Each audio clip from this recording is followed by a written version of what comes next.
Before starting this video, I do want to give a thank you to my patrons that support the channel. And if you would like to support the channel, there are some great benefits for you in the link down below. So with that, let's get into today's video.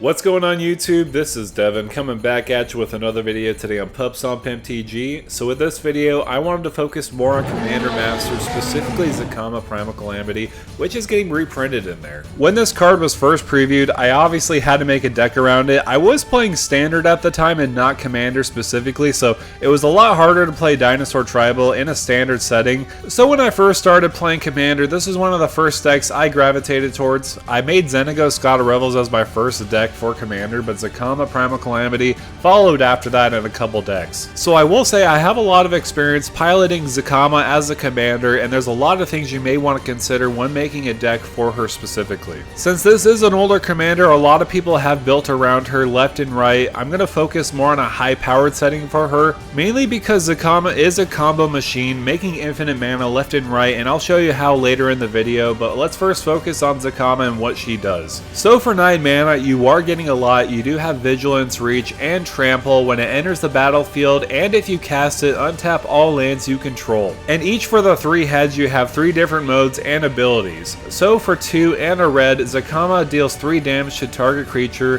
For 2 and a green, destroy target artifact or enchantment, and for 2 and a white, you gain 3 life. So one thing about this commander that I absolutely do like is that it's a toolbox commander. Unfortunately, it does not give you card draw. If it did give you card draw, that'd make it absolutely overpowered. So for 9 mana, you should be expecting a lot out of your commander. Zacama absolutely delivers when it gives you a reset on your mana. It also will remove some creatures, also destroy some artifacts or enchantments, and gain you life. I will note that gaining life is actually very important in this deck because we do have some combos that we use to gain some life so that we could win the game. I will discuss that later into the video, but I do want to discuss the game plan of the deck because of course Zacama is a 9 mana commander. She is a lot to ask for. However, she absolutely delivers when she enters the battlefield. So of course you want to ensure that she comes onto the battlefield without being countered by having Cavern of Souls and Delighted Halfling in the deck. Of course with Cavern of Souls you definitely want to choose Dinosaur or Elder so that you can make sure that as Zacama enters the battlefield without any counterspell leading its way. And of course the new Delighted Halfling, which is the Cavern of Souls on a Mana Dork.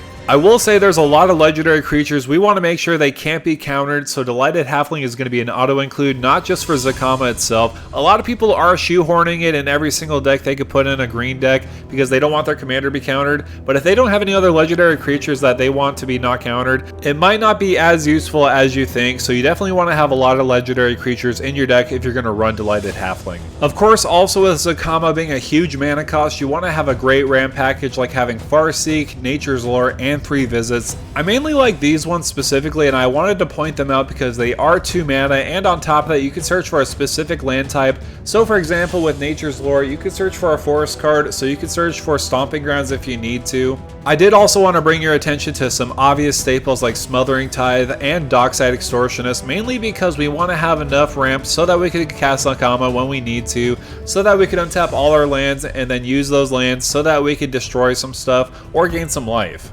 We could also make our lands tap for more mana by including Nyx Bloom Ancient and Vorinclex Voice of Hunger. I will say Nyx Bloom Ancient is absolutely incredible in the deck because if you tap a permanent for mana, it produces 3 times as much of that mana instead. So because Zacama has 3 mana for each of those abilities, we can instead tap 1 land so that we could activate one of those abilities if we have to. And on top of that with Vorinclex Voice of Hunger, it kind of acts like a stacks piece. Just having that ability to double our lands, and on top of that, whenever an opponent taps a land for mana, that land doesn't untap during its controller's next untap step. So like all Phyrexians, it gives you the benefits and your opponents none of the benefits.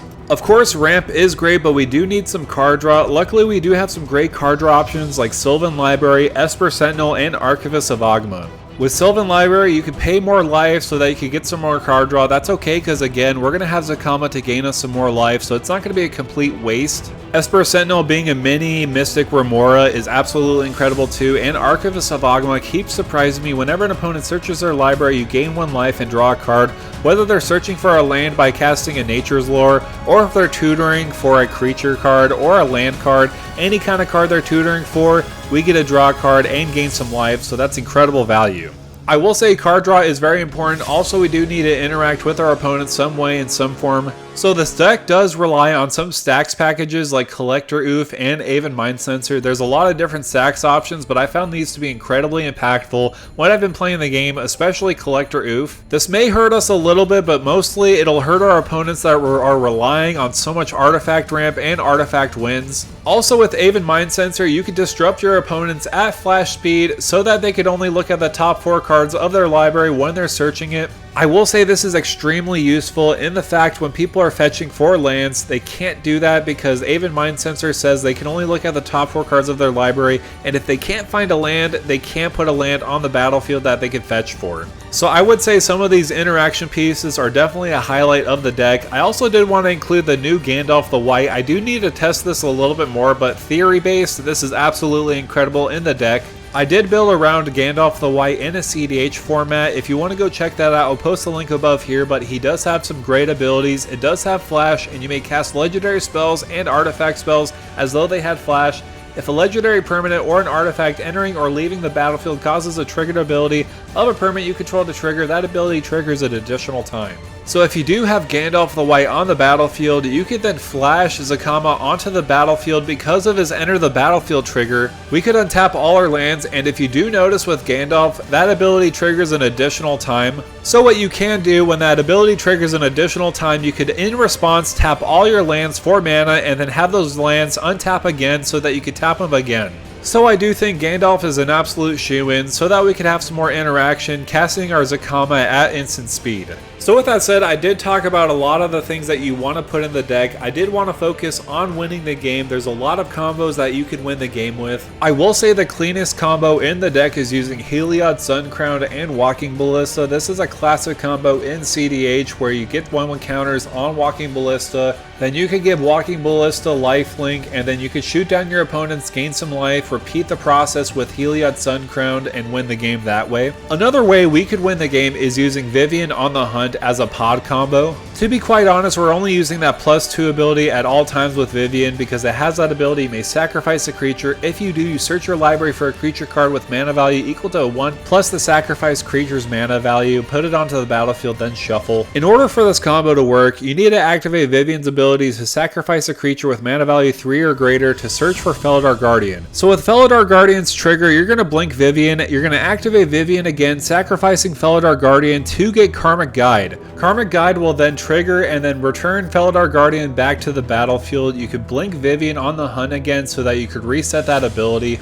You will then sacrifice Felidar Guardian again so that you can search for Kiki-Jiki Mirrorbreaker. You'll tap Kiki-Jiki Mirrorbreaker so that you can make another copy of Karmic Guide, returning Felidar Guardian back to the battlefield. Then with Felidar Guardian's ability activating again, you will blink Kiki-Jiki so that you could reset it, so that you could tap Kiki-Jiki to make a new Felidar Guardian, and rinse and repeat until you have a huge cat army. They will all have haste so that you could swing away against your opponents for the victory. So these are cards that you could win the game with outside of Zacama Primal Calamity if you need to. There's other ways we could win with just our commander alone. Let's look into some of the ways we could win. So there are multiple ways where we could get infinite mana with Zacama. So for example, we do have Sanctum of Eternity and Temur Sabertooth. So as long as we have 12 or more mana on the battlefield, which is pretty easy to do in this deck, especially with all the mana doublers, we could tap all our mana and then play Zacama Primal Calamity. It will enter the battlefield and then our mana will untap. With Sanctum of Eternity or Temur Sabertooth, we can return Zacama Primal Calamity to our hand, and then we could rinse and repeat so that we could get infinite mana. So what I do like about Zacama, if we do have infinite mana, there are ways to deal with our opponents. We could board wipe all their creatures, we could also destroy all their artifacts or enchantments, and we could also gain 69,420 life or more if you want to. So with this, we have a lot of insurance on the board. We can't necessarily win just by this alone. So with this combo in mind, we do also want to have some creatures on the battlefield like Terror of the Peaks or Purphoros God of the Forge.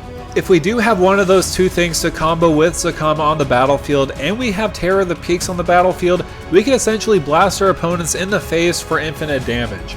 Also on top of that, with ET being with Zacama, Perforus will see that and deal 2 damage to each opponent. So with Zacama entering the battlefield all the time, we could win the game by burning our opponents down to the ground. If we don't have those options, we could also draw our whole entire deck by having Beast Whisperer on the battlefield or Savala, Heart of the Wilds, so that if we do have infinite mana, we could also get infinite card draw, so that we could draw our whole entire deck to find a win from there. I did also add another combo with Savala, Heart of the Wilds. You could pay green and tap her, add X mana in any combination of colors, where X is the greatest power among creatures you control.